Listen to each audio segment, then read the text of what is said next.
हाँ जी दोस्तों, नमस्कार। स्वागत है आप सभी का सरगम स्टडी जंक्शन में। और आज हम लोग पढ़ने जा रहे हैं क्लास 12th का चैप्टर नंबर 5। कौन सा चैप्टर नंबर 5? वो भी गद्य खंड का, जिसका नाम है रोज।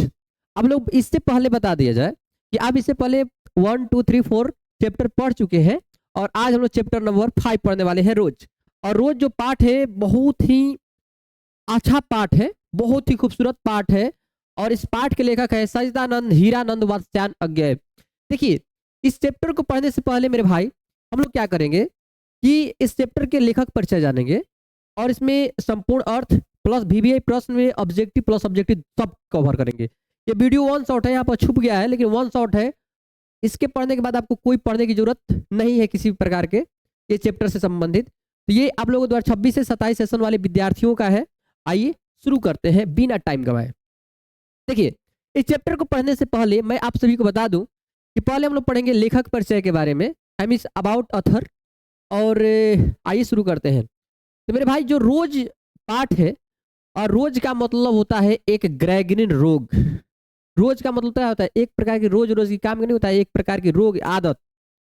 तो मेरे भाई, जो रोज पाठ है उस पाठ के जो लेखक है सामने दिखाई दे रहे हैं, सच्चिदानंद हीरानंद वात्स्यायन अज्ञेय। मेरे भाई, परीक्षा में ये कई एक बार आया है कि जो रोज शीर्षक कहानी है उस पाठ के लेखक कौन है? वो है अज्ञेय। कौन है? अज्ञेय। इनका पूरा नाम है सच्चिदानंद हीरानंद वात्स्यायन अज्ञेय।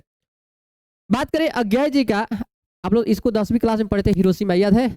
वही है। इनकी बात की समझिएगा, जन्म की बात करें तो इनका जन्म 7 मार्च 1911 ईस्वी में हुआ था भाई। अब सच्चिदानंद हीरानंद वात्स्यायन अज्ञेय जी का जन्म कब हुआ था? 7 मार्च 1911 ईस्वी में हुआ था। निधन की बात करें, जो जन्म लिया है मरेगा भी। इनका निधन जो हुआ था 4 अप्रैल 1987 ईस्वी को हुआ था। मतलब जन्म 7 मार्च 1911 और मृत्यु 4 अप्रैल 1987 ईस्वी को इनका मृत्यु हो गया था, निधन हो गया था। जन्म स्थान की बात करें तो बाबू समझिए, उत्तर प्रदेश में एक जिला है जिसका नाम है कुशीनगर, और कुशीनगर में एक गांव पड़ता है जिसका नाम है कस्या। तो इनका जन्म जो हुआ था कस्या कुशीनगर उत्तर प्रदेश में हुआ था। इनका जन्म अज्ञेय जी का, यानी सच्चिदानंद हीरानंद वात्स्यायन अज्ञेय जी का। मेरे दोस्तों, बात करें माता पिता जी की, तो इनके माता जी का नाम था बेंती देवी। याद रहेगा, ये प्रश्न पूछ सकता है कि माता जी का क्या नाम था? बेंती देवी। ऐसे पिताजी का आ भी गया है। और पिताजी की बात करें तो डॉक्टर हीरानंद शास्त्री। माता जी का नाम था बेंती देवी और पिताजी का नाम था डॉक्टर हीरानंद शास्त्री। और जो इनके पिताजी थे डॉक्टर हीरानंद शास्त्री, वो एक प्रख्यात पुरातत्ववेता थे। पुरातत्ववेता का मतलब होता है कि आप लोग को जो नहीं होता है, जो पृथ्वी के अंदर छुपी हुई रहस्य को, यानी भारत के अंदर जो छुपी हुई रहस्य को जो उजागर करते हैं उसे पुरातत्ववेता बोलते हैं। जैसे में मोहनजोदड़ो यानी सिंधु घाटी सभ्यता, मोहनजोदड़ो हड़प्पा सभ्यता, आप लोग नाम सुने होंगे या पढ़े होंगे, तो उसमें देखिएगा कि पुरातत्ववेता के नाम आया होगा राखल दास बनर्जी और दयाराम साहनी के रूप में। ठीक है। बात करें शिक्षा की, शिक्षा मतलब समझ में आ रहा ना? तो ये आरंभिक शिक्षा घर पर ही किए, हम लोग भी जैसे कर रहे हैं, आरंभिक शिक्षा घर पर ही किए थे। और 1925 में पंजाब विश्वविद्यालय से ये मैट्रिक परीक्षा दिए। और 1925 में पंजाब विश्वविद्यालय से क्या किए थे? मैट्रिक एग्जाम दिए। और 1927 में मद्रास क्रिश्चियन कॉलेज से इंटर किए थे। बाबू ऑब्जेक्टिव पूछ सकता है कि समझिएगा, प्रश्न आ जाएगा कि जो अज्ञेय जी है कहाँ से इंटर किए थे, तो याद रहेगा मद्रास क्रिश्चियन कॉलेज से इंटर किए थे, 1927 में किए थे, याद रखिए मेरे भाई। उसके बाद 1929 में ये फॉर्मन कॉलेज लाहौर से बीए किए। तो बाबू लाहौर से बीए किए थे, लाहौर और पाकिस्तान में चला गया है लेकिन उस समय इंडिया में था। तो 1929 में फॉर्मन कॉलेज लाहौर से बीए किए थे, बैचलर्स ऑफ आर्ट किए। और एमए भी लाहौर से किए थे, उसी कॉलेज से। एमए मतलब मास्टर ऑफ आर्ट।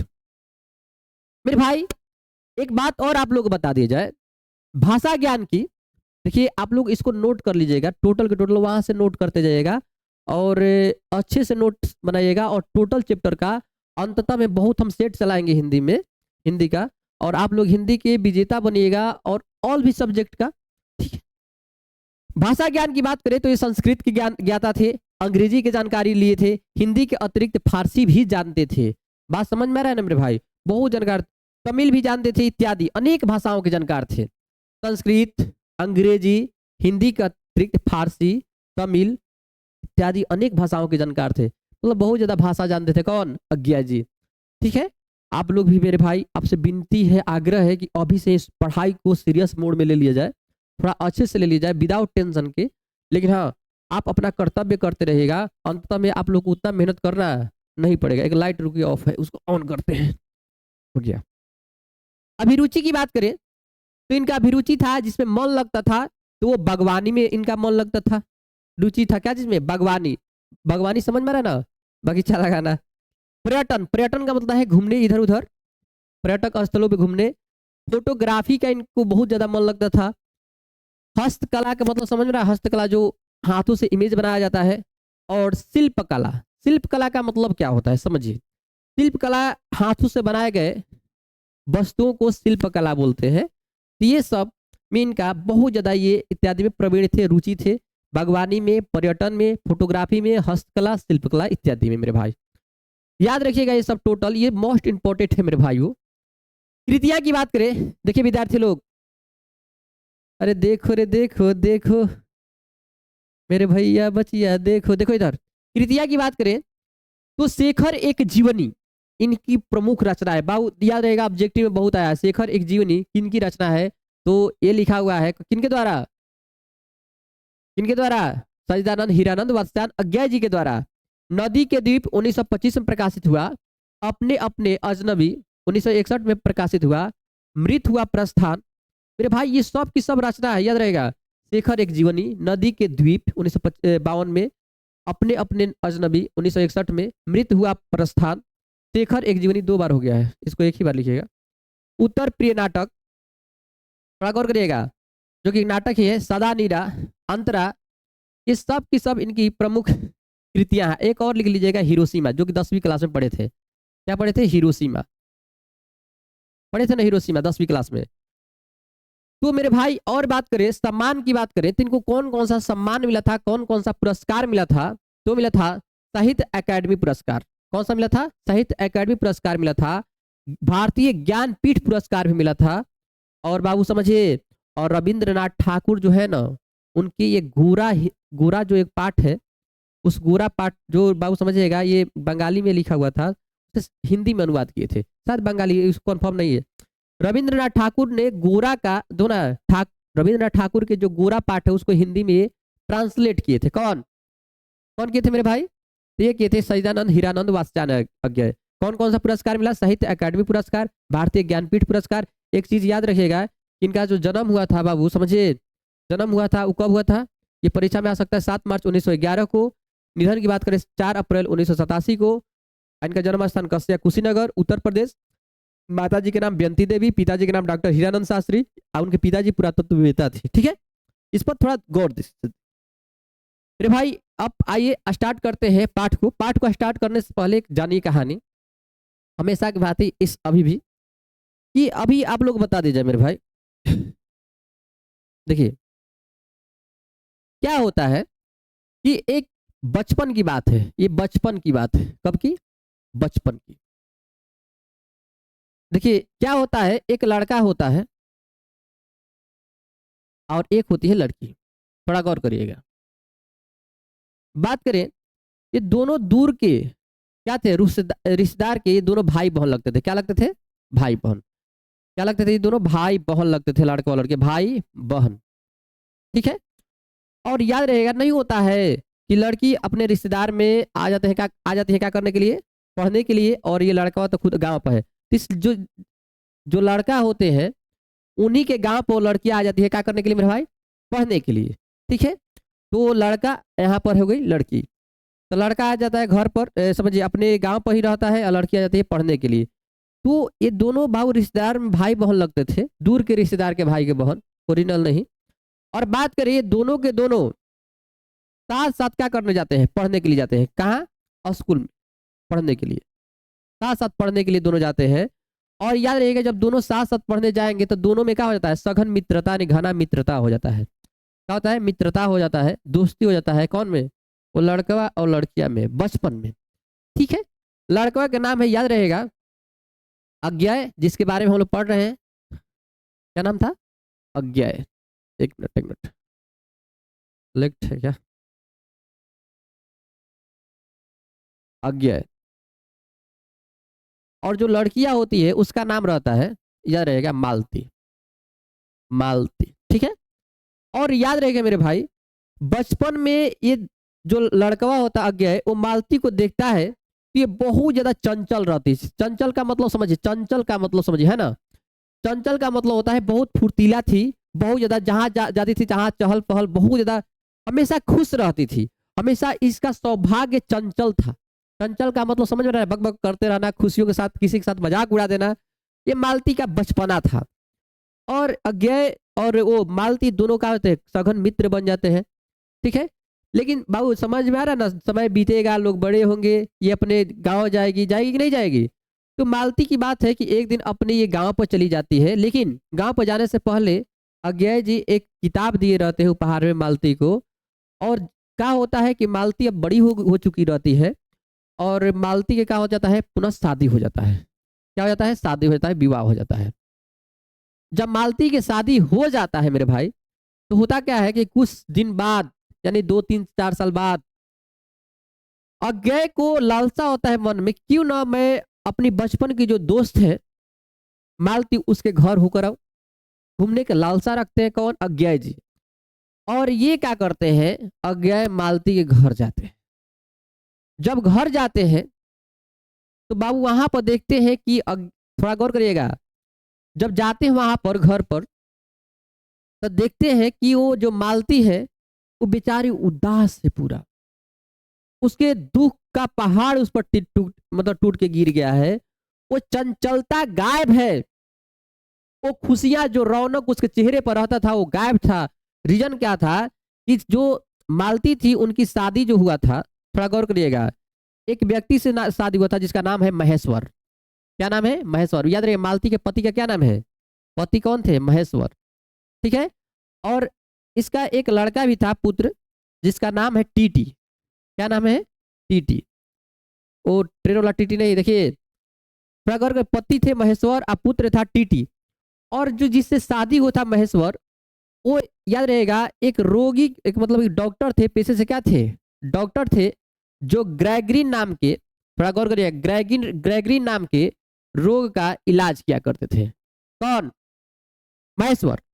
और टीटी जो था वो बहुत ही दुर्बल दुर्बल और कमजोर एक लड़का था, जो हमेशा की तक कि रोता रहता था या नहीं तो सोता रहता था। रोता था या नहीं तो सोता था, कौन, टीटी। और वो बेचारी मालती, थोड़ा गौर करिएगा, इसी में हमेशा व्यस्त रहती थी, घर के कामों में।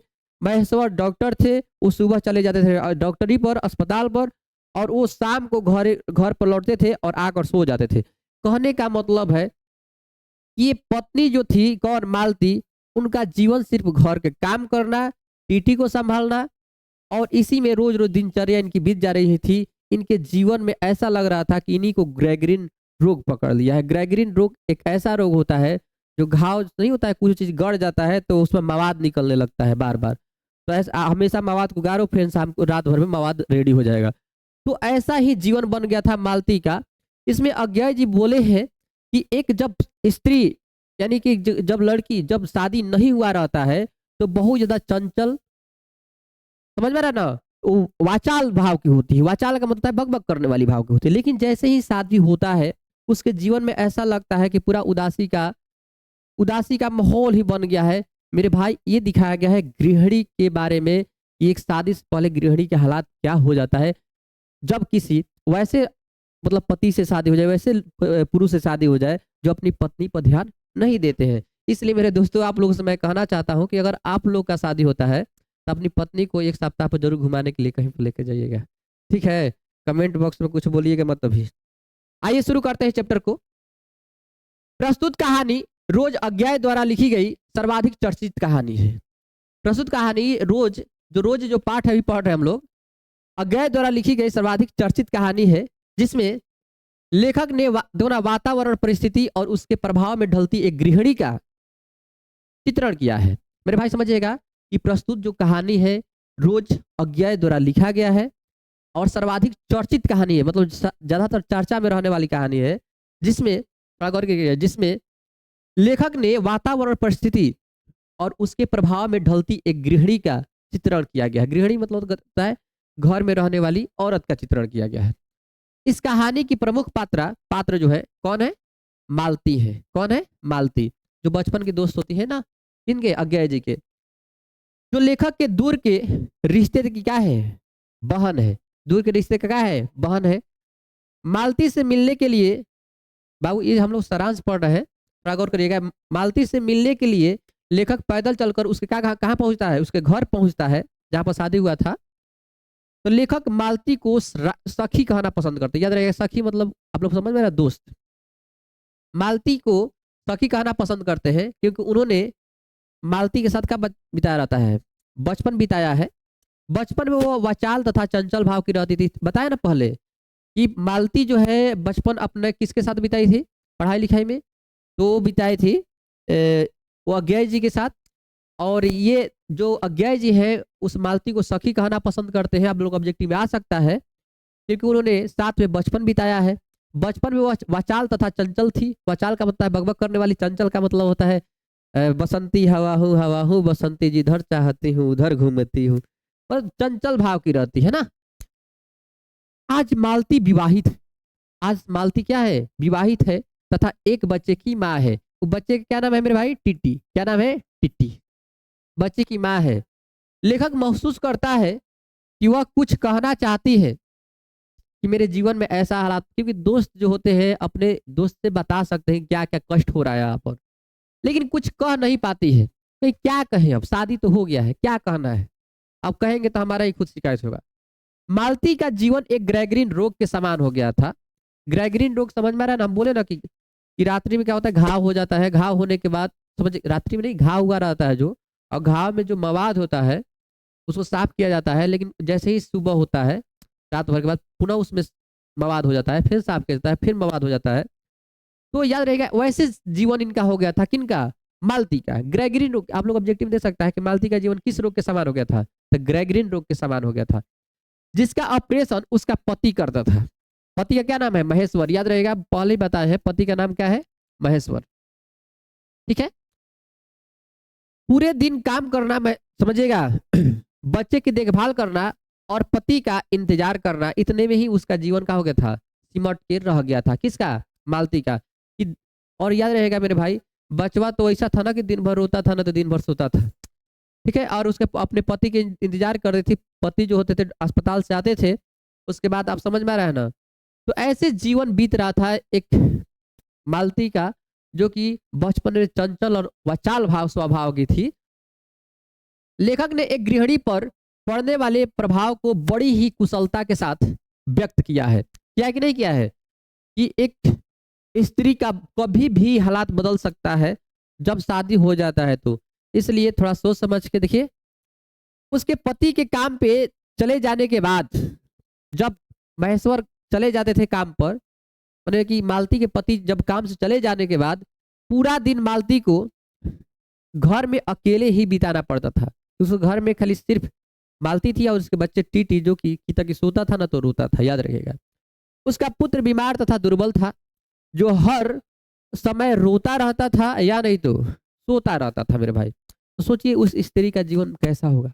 आप खुद सोच समझ सकते हैं। आप कमेंट बॉक्स में बताइए तो कैसा हो सकता है। एक ऐसा सेंटेंस वाक्य बताइए तो। मालती अपने आप को घर के कार्यों में तथा शिशु के देखभाल में सुबह से रात 11 बजे तक क्या रखती थी? व्यस्त रखती थी। ऐसा लग रहा था जैसे इस उबाऊ और उदासी भरे जीवन को वो क्या कर रही है? ढो रही है। इस प्रकार नहीं होता है मेरे भाई। वो सिर्फ देखभाल करना लड़के को, फिर काम करना, बस यही सब काम में व्यस्त रहते थे। इस प्रकार लेखक ने मध्यवर्गीय भारतीय समाज में घरेलू स्त्री के जीवन और मनोदशा को दिखाने का प्रयास किया है। मेरे भाई ये सारांश या परीक्षा में कहीं एक बार आ चुका है।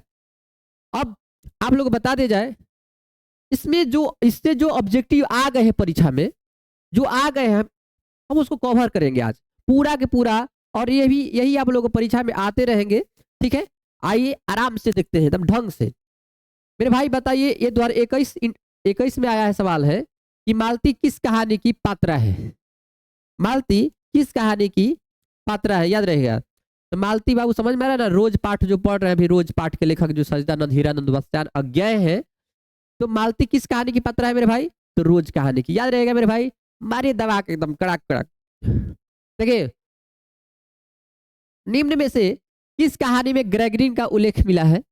तो मेरे भाई ये 2021 में भी आया, 2023 में आया है। तो निम्न में से किस कहानी में ग्रेगरिन का उल्लेख मिला है मेरे भाई? तो ये रोज पाठ से मिला है मेरे दोस्तों। आप लोग देखिए इस चैनल को ग्रो करवाइए, सब्सक्राइब करवाइए इसको। और इसलिए कि ये देखिए पढ़ाने का अंदाज पुराना है, लेकिन ऑनलाइन पर अभी हम लोग आए हुए हैं, 2 महीना हो गया। और आप लोग चाहेंगे तो इस चैनल बहुत आगे जा सकता है, क्योंकि अब मेहनत हम लोग बहुत ज़्यादा कर रहे हैं इस पर। और ये बाबू याद रहेगा 12-13 घंटा क्लास भी चलता है ऑफलाइन मेरा अकेले, उसके बाद हम लोग ऑनलाइन पे आते हैं रात्रि में। ठीक है, तो आप लोग इसको शेयर करेंगे, सब्सक्राइब करेंगे, तो हम लोग इस पर बहुत ज़्यादा मेहनत करेंगे। और ऐसा मेहनत करेंगे कि और यूट्यूब चैनलों को भूल जाएंगे। वजह क्या है? क्योंकि यहाँ पर देखेंगे तो बिहार टॉपरों का लाइन भी लगा हुआ है, और आप भी बिहार टॉपर बन सकते हैं। और मैं आश्वासन देता हूँ कि आने वाले दिन में टॉपर यहीं से बहुत बनेंगे। ठीक है, आप लोग इस चैनल को ग्रो करवाइए। देखिए अज्ञाय के पिता का क्या नाम था? अज्ञाय के पिता के क्या नाम था? तो अज्ञाय के पिताजी का नाम था, याद रहेगा मेरे भाई, डॉक्टर हीरानंद शास्त्री। क्या नाम था? डॉक्टर हीरानंद शास्त्री। आप लोग जस्ट पीछे पढ़े हैं। रोज कहानी के कहानीकार कौन है? तो रोज कहानी के कहानीकार जो है मेरे भाई, आप लोग जस्ट पीछे पढ़े हैं, वो है सच्चिदानंद हीरानंद वात्स्यायन अज्ञाय। कौन है? अज्ञाय। ठीक ठीक है भाई। नेक्स्ट है, मालती के पति का क्या नाम था? 2019 में आया है। तो मालती के पति का क्या नाम था मेरे भाई? महेश्वर। क्या नाम था? महेश्वर। नेक्स्ट है, रोज कहानी की नायिका कौन है? तो रोज कहानी में नायिका एक ही औरत का नाम आया है, जिसका नाम है क्या चीज? मालती। क्या नाम है? मालती। नेक्स्ट मेरे भाई, दूसरा सप्तक का प्रकाशन किस वर्ष हुआ था? तो दूसरा बाबू समझिएगा, सप्तक का प्रकाशन 1951 में हुआ था। कब हुआ था? 1951 ईस्वी में हुआ था। ठीक है, नेक्स्ट मेरे भाई, बचपन में खेलने के लिए सच्चिदानंद हीरानंद वात्स्यायन अज्ञाय ने कौन सा नाटक लिखा था? तो एक नाटक लिखे थे बचपन में, इंद्र सभा, जो बचपन में खेला करते थे, इंद्र सभा। ठीक है, ये खुद लिखे थे। नेक्स्ट है मेरे भाई, रोज शीर्षक कहानी में मालती मिट्टी के बर्तन गर्म पानी में क्यों धो रही थी? तो मेरे भाई मिट्टी के बर्तन गर्म पानी में इसलिए धो रही थी, वो दही जमाने के लिए। इनका रोज का काम है, दिनचर्या को दिखाया गया है कि घर पर वो काम भी करती थी। ठीक है, और बच्चे का देखभाल भी करती थी। मालती के बच्चे का क्या नाम था? मालती के बच्चे का नाम क्या था? टीटी नहीं भाई, टीटी। क्या नाम था? टीटी, ट्रेन वाला टीटी नहीं, बहुत मार मारेंगे, टीटी। देखिए नेक्स्ट, रोज शीर्षक पाठ में पलंग के नीचे कौन गिर पड़ा? तो मेरे भाई देखिए वो टीटी ही गिरेगा ना, लड़का ही छोटा सा गिरेगा, तो टीटी गिरा था बचपन में छोटे के ऊपर। देखिए नेक्स्ट मेरे भाई, अज्ञाय जी ने नियमित लेखन कब शुरू किया था? तो अज्ञाय जी ने बाबू 1920 के बाद नियमित लेखन शुरू कर दिए थे, उससे पहले लेखन कार्य नहीं कर रहे थे उतना। नेक्स्ट मेरे भाई, स्वाधीनता आंदोलन में उग्र और विद्रोही विचारधारा वाले एक क्रांतिकारी के रूप में किनकी भूमिका रही है? तो मेरे भाई स्वाधीनता आंदोलन में उग्र और विद्रोही विचारधारा के एक ही व्यक्ति थे क्रांतिकारी, जिनका नाम है सच्चिदानंद हीरानंद वात्स्यायन अज्ञाय। शॉर्ट में सिर्फ अज्ञाय। मेरे भाई ये सब टोटल के टोटल परीक्षा में आ गया था। अब हम लोग इंपॉर्टेंट ऑफ सब्जेक्टिव देखेंगे, जो बार बार परीक्षा में आते रहते हैं। ठीक है मेरे भाई, आइए देखते हैं, आराम से देखिएगा। प्रश्न है, देखिए लघु उत्तरीय प्रश्न है, जो कि 2-2 नंबर के आता है, 2 मार्क्स के। 2019 में आया है कि रोज कहानी की मालती ने किताब का क्या किया था? हम बोले थे ना कि जब अलग हुए थे तो जो सच्चिदानंद हीरानंद वात्स्यायन अज्ञाय जी थे, वो मालती को एक पढ़ने के लिए बुक दिए थे, किताब दिए थे, लेकिन मालती उस किताब को रोज फाड़ती थी। देखिए क्या होता था। अज्ञाय द्वारा रचित कहानी रोज की मुख्य पात्र मालती ने लेखक द्वारा उपहार में दी गई किताब के पन्ने प्रतिदिन फाड़ कर फेंक दिए थे। वह रोजाना किताब के 20 पन्ने फाड़ती रहती थी। हमेशा क्यों फाड़ती थी? वो उब गई थी, अपने दिनों को याद करती थी, इसलिए उनके द्वारा दिए गए किताबों को फाड़ती थी। कि हम बचपन में कितने चंचल थे, कितने खुशी से हमारा जीवन बीत रहा था, इसलिए गुस्से में फाड़ रही थी 20 पन्ने, जो उसके नीरस, उबाऊ और यांत्रिक जीवन को दर्शाता है। यह किताब उसके पढ़ने के प्रति अरुचि और घरेलू काम के बीच फंसे जीवन को भी चित्रित करता है। ठीक है, ये आप लोग ध्यान रखिएगा। मालती के घर का वातावरण कैसा था? तो बताइए, जिस घर में अकेली औरत रहती हो, अकेले एक छोटा सा बालक जो कि सोता तो रहता था या रोता रहता था, और उसके पति भी क्या करते थे कि सुबह होने पर चल जाते थे अस्पताल, क्योंकि ग्रेगरिन रोग के क्या थे, वो डॉक्टर थे। तो वो जीवन कैसा लगेगा, आप समझ में आ रहा है ना? मालती के घर का वातावरण कैसा था? और वो जो मालती के जो पति थे, वो भी बेचारे उदास रहते थे, वो उनको किसी से मतलब उतना नहीं रहता था। तो रोज कहानी में मालती के घर का वातावरण बेहद नीरस, नीरस मतलब नीरस, उदास और यंत्रवत था, मैकेनिकल, जो मशीन उशीन के था, काम भर रही रखा हुआ, जहां जीवन की ऊर्जा समाप्त हो चुकी थी। घर में अजीब सा सन्नाटा और बिखराव था, कोई नहीं था, जिसे लेखक ने किसी सांप की छाया या शाम की छाया के समान बताया है, जो वहाँ वहाँ के ठहराव, बोरियत होता ना, बोलते बोर हो गए हैं व्यक्ति, और घुटन को दर्शाता है कि वहां पर बहुत ज्यादा घुटन हो रहा था, क्योंकि अकेली महिला रहती थी वहीं से, और दिन भर काम करती थी, और बस उसी में जीवन उनका बीत रहा था, कहीं जाने का ना आने का। अरे मालती के पति का परिचय दे, मालती के पति का परिचय दे। तो मालती के पति क्या थे, आपको नहीं पता है कि डॉक्टर थे, वो दिन भर जाकर डॉक्टरी पर रहेंगे, खाना खाएंगे, आराम करेंगे बस। अज्ञाय द्वारा रचित कहानी रोज, रोज का मतलब ग्रेगरी में दिखाया गया है। मालती के पति का नाम महेश्वर है। वह एक पहाड़ी गांव में सरकारी डिस्पेंसरी में डॉक्टर है, और ग्रेगरीन जैसी बीमारियों का करता है, इलाज करते हैं। पहले बताए, महेश्वर का जीवन यंत्रवत था, यंत्रवत का तो मतलब है यंत्र से जुड़ा हुआ, मशीन से, नीरस और एक ही ढर्रे पर चलता है, जहां सुबह अस्पताल जाना, दोपहर को खाना खाना, आराम करना और फिर काम पर लौटना शामिल है। वह एक शांत लेकिन उदासीन स्वभाव के व्यक्ति है, शांत रहते थे और उदास रहते थे। तो जो व्यक्ति उदास रहेगा उसके घर में खुशहाली कैसे हो सकता है, जो अपनी पत्नी के जीवन में व्याप्त अकेलापन और निराशा का कारण बनते हैं, कि वो भी बाबू ना खुश रहते थे, ना खुश रहने देते थे पत्नियों को। नेक्स्ट मेरे भाई, लेखक और मालती के संबंध का परिचय रोज शीर्षक कहानी के आधार पर दे।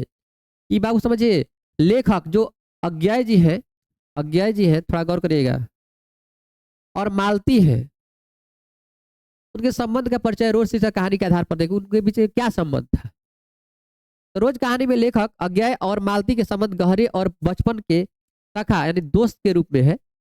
पास में वे दूर के भाई बहन लगते थे, दूर के भाई का बहन का मतलब अपना भाई बहन नहीं थे, दूर के, लेकिन उनके बीच गहरी मित्रता थी, साथ खेले पढ़े और चंचल बचपन बिताया था। चंचल मतलब हंसी खुशी से बचपन बिताया था। कहानी में लेखक जब वर्षों बाद मालती से मिलता है, तो उसे मालती के शांत, नीरस और घरेलू जीवन में पुरानी चंचलता के कारण के अभाव का गहरा एहसास होता है, कि वो बेचारी बहुत उदास है, क्योंकि उसका बचपना जो है बीत चुका है, प्लस में एक ऐसे व्यक्ति से शादी हो गया है जो हमेशा शांत और उदास रहता है।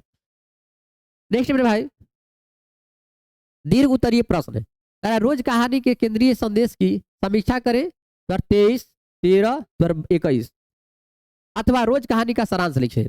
तो मेरे भाई रोज कहानी का सारांश कहेगा लिखने के लिए, तो वो पाठ अभी पढ़ा है ना, उस सब सारांश था, उसको सेम हूबहू छाप दीजिए, वो सारांश ही तो पढ़ाए हैं हम, तो वो लिख दिया जाएगा।